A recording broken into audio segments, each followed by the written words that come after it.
The morning felt quiet to quiet. Jay sat alone in the little garden beside the spaceport dormitory, fingers running over the smooth surface of his Cums tablet. It was the 5th day in a row he had opened the app and stared at an old conversation. No replies. It's just the last message from Myra, 3 months ago. They're moving me to the Outer Rim station tomorrow. I'll try to stay in touch. Promise. Jay read it again, knowing every word by heart. He never imagined she would be gone for so long, or that the silence would feel this heavy. They had been close. Not just friends, they had built memories, shared dreams about exploring the stars. Together, fixing up broken drones, and laughing over cheap cafeteria food like it was a feast. It wasn't love exactly, but it was something. And now she was just gone. Space was big. Jay knew that. Billions of stars. So many outposts, so many jobs that pulled people apart. Mira had gotten selected for a prestigious research team. He had stayed back, waiting for his assignment. Their paths had split, and now he didn't even know where hers had led. Jay looked up. The morning sun on this side of the colony barely warmed the air. The sky was empty, except for the faint hum of transport shuttles. His heart felt the same, empty and humming with something unspoken. He remembered her laugh, clear and light, and how she always added too much lemon to her tea. He smiled at the memory, then frowned. Time was passing, and he hadn't done anything to reach out. Why? Because he didn't know how. What if she was too busy? What if she didn't want to hear from him anymore? What if he said the wrong thing? Human beings had crossed galaxies, built alliances with alien worlds, and landed on moons with nothing but courage and math. But here he was, struggling to type a single message to someone who mattered. Jay sighed, tucking the tablet under his arm, and stood up. He went back to his quarters, passing rows of students and engineers moving through their day like clockwork. His room was small and plain, just a bed, a desk, and a wall full of maps. On the desk sat a model they'd built together, a tiny replica of the old Earth satellites. Hadn't touched it since she left. He stared at it. Maybe it wasn't about saying the perfect thing. Maybe it was just about trying. Jay picked up his tablet again and opened a blank message. Hey Mira, I know it's been a while. I hope you're okay. I miss talking to you. Lottie read it, then deleted it. Hey Mira, I've been thinking about the time we broke the cafeteria door and blamed the wind. Still funny? He deleted that too. None of it felt right, so he closed the app again. But deep inside, something shifted. Small spark. He realized he hadn't stopped caring. He didn't know what would happen next, but he knew one thing. He couldn't keep pretending everything was fine. He missed her. And somehow, that mattered more than the fear of reaching out. Later that evening, Jay walked into the communication lab. It was nearly empty, except for one technician and a few humming terminals. He sat down, took a breath, and activated a deep space beacon request. Destination. The technician asked without looking up. Jay hesitated. Outer Rim. Research Station 27, or any relay close to it. The tech nodded. Jay began to type again. Mira, if this reaches you, just know that I'm still here, still hoping. If you ever want to talk, I'll be listening. He hit send. A small blue light blinked. The message was on its way. Jay sat still, the glow of the screen warming his face. He didn't know if she would reply. He didn't know if the message would even make it through the interference of deep space. But something inside him had already changed, because humans never stopped hoping. Even when the stars seemed silent, even when the distance felt impossible, there was always a chance. And Jay had chosen to believe in it. The stars outside twinkled, distant and quiet. But now, they didn't feel quite so far. Not anymore. Asterisk days. Past Jay woke up each morning, checked the message log, and found nothing. No reply, no signal, just silence. The spaceport kept moving, as it always did. Ships came in, ships went out. Cadets trained in the yards. Engineers tightened bolts on shuttles bound for distant worlds. Jay did his work too quietly, carefully, but His heart wasn't really in it. His thoughts were always somewhere else, somewhere far away. He sat by the same garden bench after shifts, under the same tree Mira once liked. She used to sit here and sketch little star patterns in her notebook. He wished he had taken one of those pages before she left, something to hold. The screen of his tablet lit up with status reports and news feeds, but his eyes were drawn to the top corner message sent, pending delivery. It had been 5 days. Was that too soon to expect a reply? Jay didn't know. He just knew the silence hurt. He pulled his jacket closer as a cool wind passed over the colony plaza. The sky above was turning dark, the stars slowly appearing.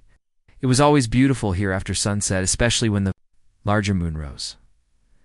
Mira had called it the listening hour. She said it felt like the universe listened more during this time. Jay closed his eyes.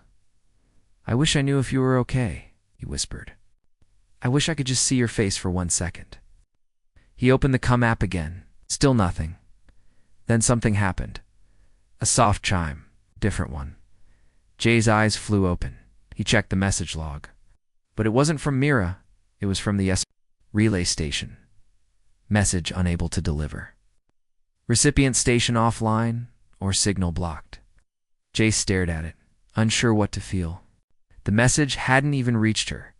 He leaned back against the bench and let the tablet fall gently onto his lap. No wonder there had been no reply. Maybe she hadn't gone silent. Maybe she hadn't even received his words. The distance wasn't just emotional. It was real. The station could be in a storm zone. Power interruptions, data relay broken, or maybe she was somewhere else entirely. Jay felt the ache return. He wanted to scream, but he didn't, because humans didn't give up that easily. Not. Even when the void stretched endlessly between two people. So he stood up and walked. Back to the lab, the technician was still there, sipping something warm and reading a magazine from Earth. Jay approached. "Is there any way to track a person if you don't know their exact location?" The tech raised an eyebrow. "Depends who they are. Civilian? Military?" "Research division." "Research," Jay replied. "Outer Rim team. Station 27. Technician frowned. "That station's on blackout for now. Solar flare activity. Comes down for a few more cycles." Jay's heart sank. So there's no way to send anything. The technician hesitated, then nodded slowly. "You could try a wide broadcast. Short message. Goes to any open relay near that region. If she checks a public terminal, she might see it." Jay's fingers tightened around the tablet. It wasn't much, but it was something.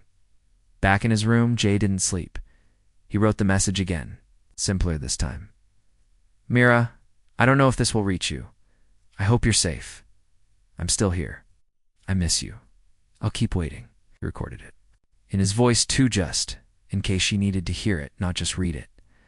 And then he added something else. A song. One of the old Earth songs they used to hum together when fixing machines. It was a silly tune, soft and hopeful. He remembered her singing it once while floating in zero gravity, arms wide like she was flying. He uploaded it all and pressed. Send. The message entered the relay queue. Then he sat in the dark, the soft glow of the screen fading, and looked up at the stars through his window. Maybe this was foolish. Maybe no one would ever hear it. But humanity didn't reach the stars by giving up. They reached them by believing, by trying again and again, even when the chances seemed small. Jay held that thought like a warm blanket around his heart. Because hope wasn't a weakness. It was the strongest thing he had, and he wasn't ready to let go. Not yet. Jay stood in the middle of the training hangar, watching the new recruits test out the older drones. The sound of engines buzzed in the air, echoing across the metal walls. Everyone looked busy, focused, excited about future missions. But Jay's mind was far away. He had sent the wide broadcast 2 nights ago. His message, his voice, and the old song, they were now floating through space, hopping from relay to relay. Maybe, just maybe, it would reach Mira. Maybe she would hear it. Maybe she would smile, or maybe she wouldn't. That was the hardest part, not knowing. He finished the diagnostics on the engine core he was assigned, then signed out early. The lead tech gave him a look, but didn't say anything. Jay was usually reliable, just quiet lately. Jay walked through the station's outer corridors, where the windows stretched from floor to ceiling. The stars outside seemed to shimmer. More tonight. He stopped by one of the wide panels and leaned against the cold glass. "Where are you?" he whispered. The stars didn't answer, of course. But Jay liked to pretend they listened. He remembered the way Mira used to hum when she worked softly. Like the melody kept her calm. That hum had stayed with him. Some nights he thought he could hear it in his dreams. He missed more than her voice. He missed her presence, her thoughts, her curiosity, the way she always asked why, like every answer mattered. The silence now felt heavier because it was full of everything left unsaid.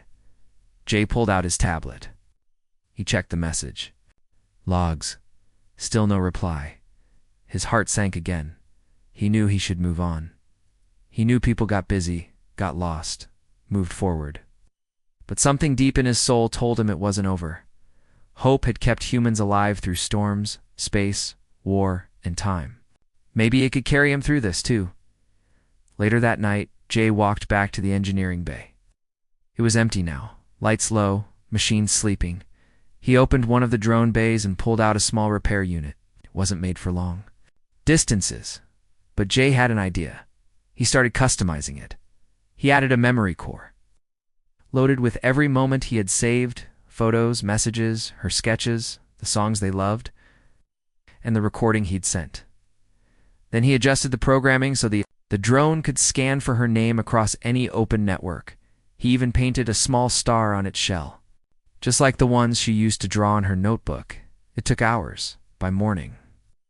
The drone was ready.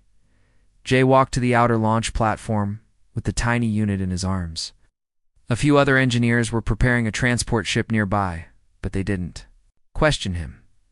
He placed the drone on the edge of the platform. "If you find her," he said quietly, "tell her I'm still here." He pressed the release button. The drone's engine hummed to life. Its lights blinked once, twice, and then it lifted into the sky. Slowly at first, then faster, as it disappeared into the atmosphere. Gone? Jay watched until it was just a dot in the distance. He didn't know if it would work. It probably wouldn't, but at least he had tried. At least he hadn't stayed silent. That night, something inside Jay felt different, lighter. He still didn't have a reply, but he no longer felt helpless. He had done something. He had reached out again, not just with tech, but with heart. That mattered. Humanity had always been about connection. Not just to stars or systems, but to each other. Jay lay on his bed, tablet beside him, and closed his eyes. Somewhere maybe Mira was still humming. Maybe she was thinking about him too. And maybe, just maybe, she'd hear the echo of his voice. He whispered into the quiet, "I'll wait as long as it takes." And then he slept for the first time in weeks. With hope resting gently on his chest, asterisk, it had been 3 more days. Jay had stopped checking the message log every hour. Oh, man. Now he only checked it in the morning and before bed. And sometimes once. During lunch, but not every hour. That felt like progress. Still, nothing had come through. The stars outside looked the same. Calm, cold, distant. But Jay kept going. He worked on engine modules. He helped a junior engineer troubleshoot a broken AI core. He joined 2 shift rotations in the training bay. He smiled when people spoke to him, nodded when needed, but his smile didn't reach his eyes. Every free moment, his thoughts wandered.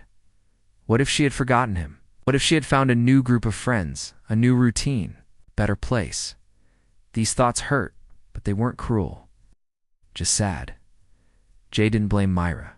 She had followed her dream. She had worked hard for that research position. She had always been the kind of person who looked forward, who believed in purpose, but it still hurt to feel left behind. That night, Jay returned to the garden again. It's the same old bench under the tall tree. It's the same place where everything still felt connected to her. He sat quietly and watched a pair of children chase each other in the distance, laughing as their little robotic ball beeped and rolled away. Jay smiled softly. They reminded him of a time when he and Mira had tested a tiny gravity ball on this very path. It had bounced so high. It almost hit a passing drone. They had laughed for an hour. That memory still warmed his chest. He leaned back and looked up at the stars. "I don't know if you remember that," he said quietly, as if Mira could hear him, "but I do." He pulled out the tablet again. This time, not expecting anything, he just stared at the screen. The empty message log, the failed delivery notices. Then something new appeared. Just a flicker. Just a system message. Drone signal lost. Last ping registered at Deep Zone 4X. Coordinates unstable. Jay's heart skipped. That was his drone. He opened the logs. There wasn't much. Just a fragment. It's a small piece of audio saved in the backup system. He played it at first. There was only static. Then a faint voice. A woman's voice. "Jay." The sound was weak. Broken but clear enough. Jay sat up straight. "Mira," he whispered. He played the fragment again. That was her. It had to be her. She had heard it, at least part of it. His message, his song. It meant the drone had reached her area. It meant she had responded somehow. Even if the signal had been weak. Even if the message didn't fully arrive. Jay closed his eyes and took a deep breath. It wasn't much, but it was real. He stood up and walked quickly toward the communication lab. He needed to know more, needed to understand the coordinates, the zone. Anything the technician on night duty was surprised to see him? Jay showed the fragment. "Can we trace where this came from? Even if the signal's broken?" The tech scratched his head. Deep Zone 4X is a debris sector. Communication there is patchy at best, but can mark it for a ping relay. If she sends anything else, we might catch it. Jay nodded. "Please do." The technician set it up. Then Jay walked home through the quiet halls of the spaceport, his chest pounding. He had almost given up. Almost convinced himself that she was gone forever. But now, he had proof. She remembered she tried. That 1 second of her voice had changed everything. It reminded him that distance didn't erase connection. That time couldn't erase care. Even across star systems, across broken signals and failed pings to people, could still find each other. Because humanity doesn't forget. Humanity doesn't let go. Jay stood at his window and watched the stars again. He didn't cry. Didn't need to. He just smiled for real this time and whispered, "I'm still here. I heard you." Jay couldn't stop replaying that voice just 1 second. Just one word. Jay. But it was enough. Enough to bring the color back into his world. Enough to push away the dark fog of doubt. Mira had tried to reach him, her voice even broken. By static still carried her warmth. That night, Jay didn't sleep. He stayed at his desk, looking at maps, satellite paths, and data logs from Zone 4X, the place where his drone last sent the signal. The technician had warned him, it's a messy sector. Old mining ruins, gravitational anomalies, and signal shadows. It's no stable connection. But Jay didn't care. Somewhere in that silence, Mira was alive. And she remembered him. The next morning, Jay requested a private research shift. He wanted to study deep zone mapping protocols. Technically, it wasn't his field, but he knew enough about systems and drones to get started.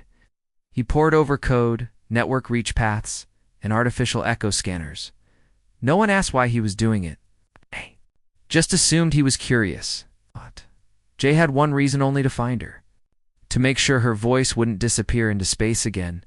For 3 days, he worked between shifts. He skipped meals, skipped rest. He built a new device, signal filter shaped like a small cube, filled with tiny rotating antennas and waveguides.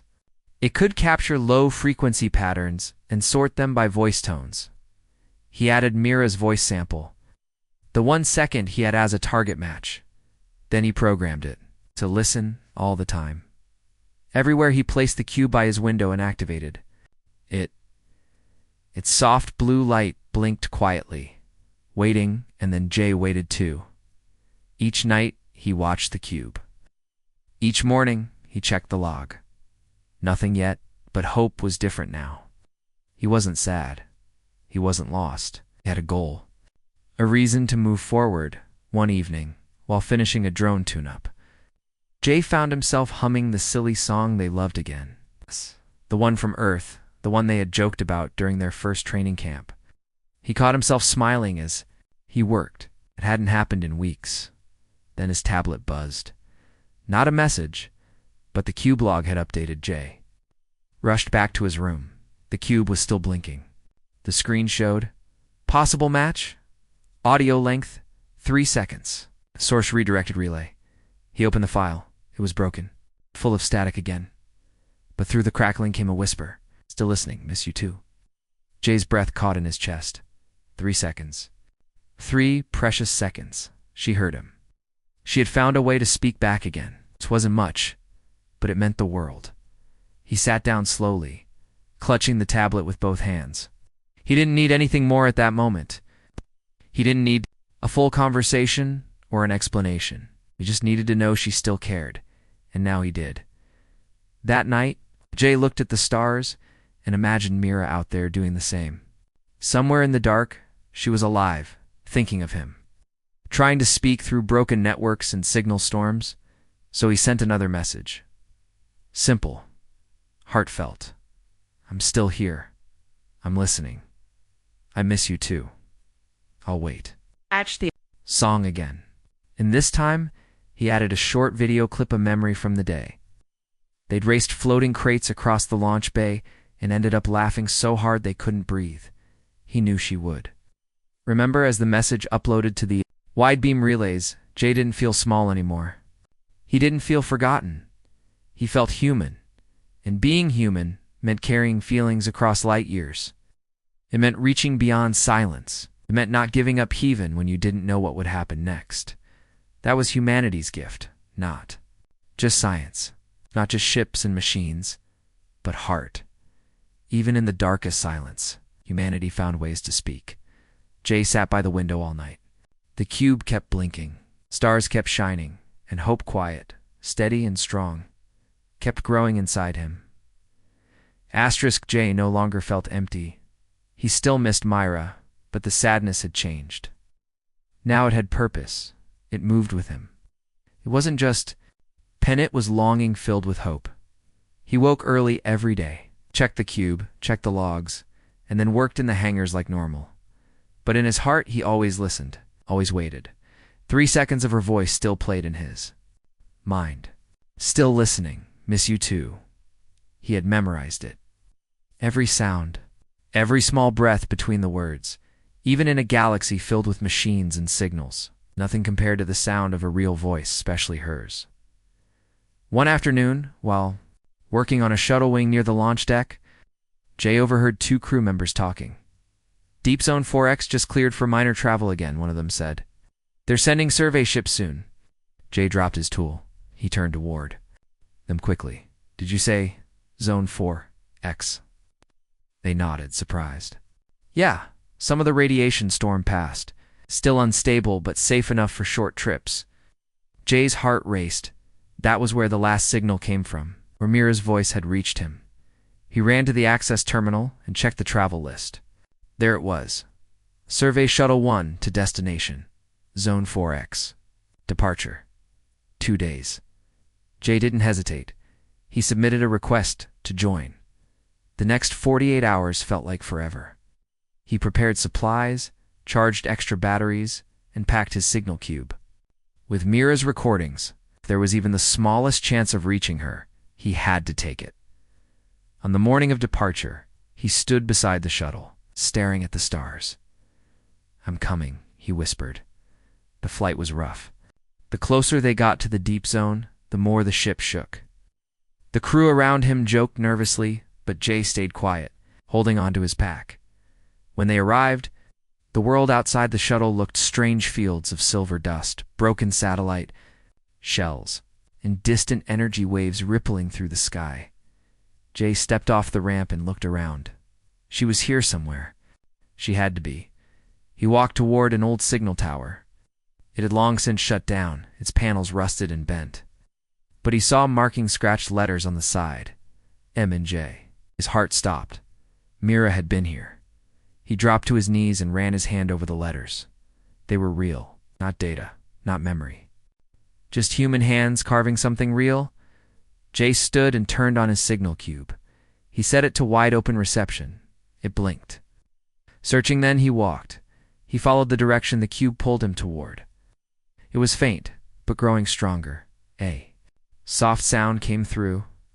At first just static, then Dash singing the same song, the one they used to hum together. Soft, slow.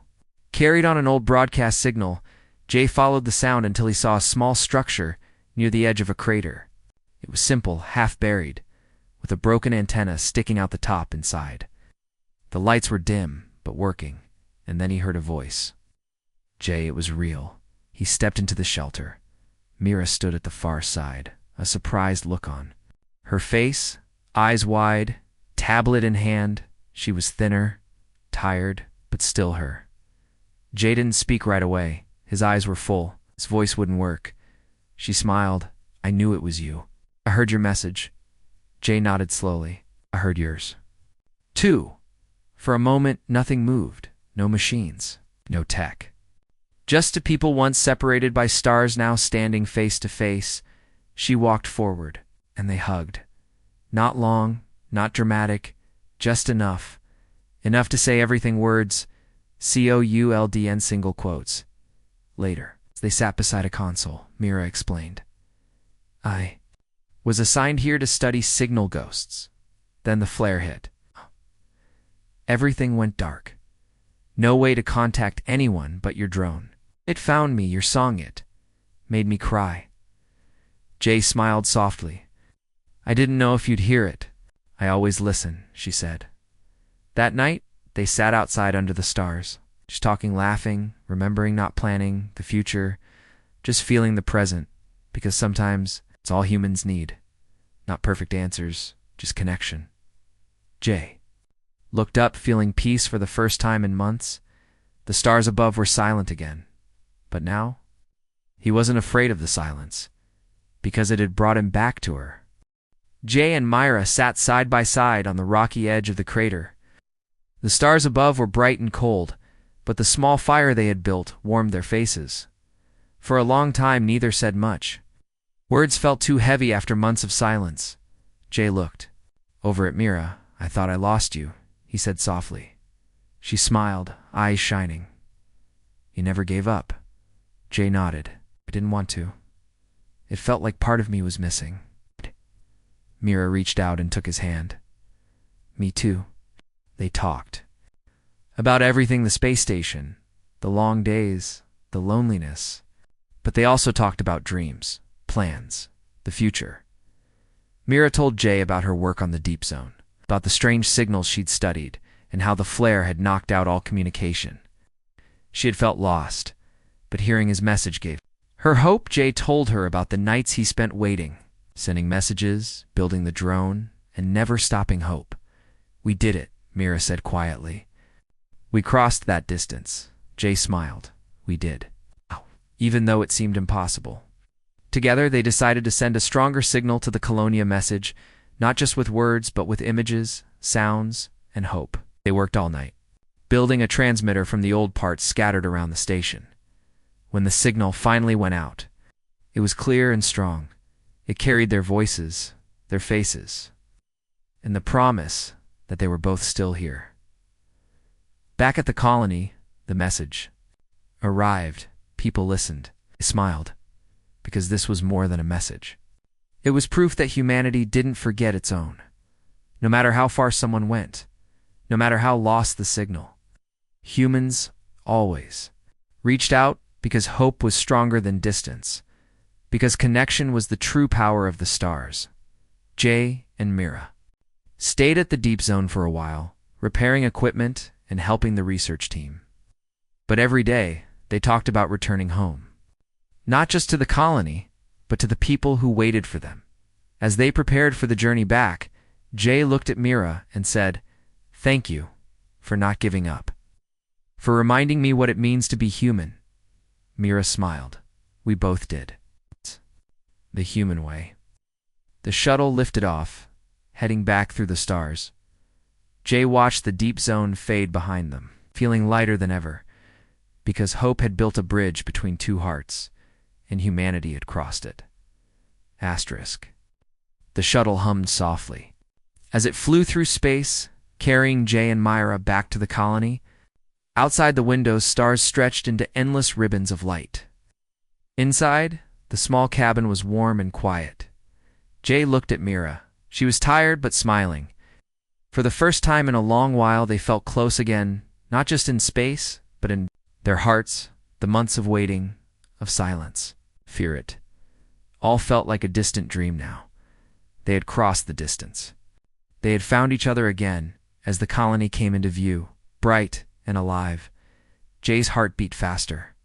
He thought of the people who had worried, who had hoped, who had sent messages asking where they were, and now they were coming home. Shuttle landed softly. The ramp lowered, and a small crowd gathered to greet them, friends, co-workers, even some strangers who had followed their story through the message broadcasts. Jay stepped down, holding Mira's hand. Around them were smiles and cheers. The distance felt gone. Mira looked around, her eyes shining. It feels like home. Jay nodded. It is. For days after, they shared their stories about the deep zone, the broken signals, the hope that never died. People listened with wide eyes, amazed by the journey. But Jay and Mira didn't see it as special, saw it as human, because that was the real story. How humans face distance and darkness, and choose to keep reaching how they believe. In connection, in hope, in each other, Jay and Mira rebuilt their lives at the colony, but their bond was stronger than ever. They helped improve communication systems, making sure no message would ever be lost again. They taught others that even when silence falls, hope must stay alive. One evening, Jay sat by the window, looking up at the stars. He whispered softly, "Thank you for coming back." Mira smiled beside him. "Thank you for never giving up." Together, they watched the stars silent, distant, but full of endless possibilities, because humanity was never alone and hope was always light.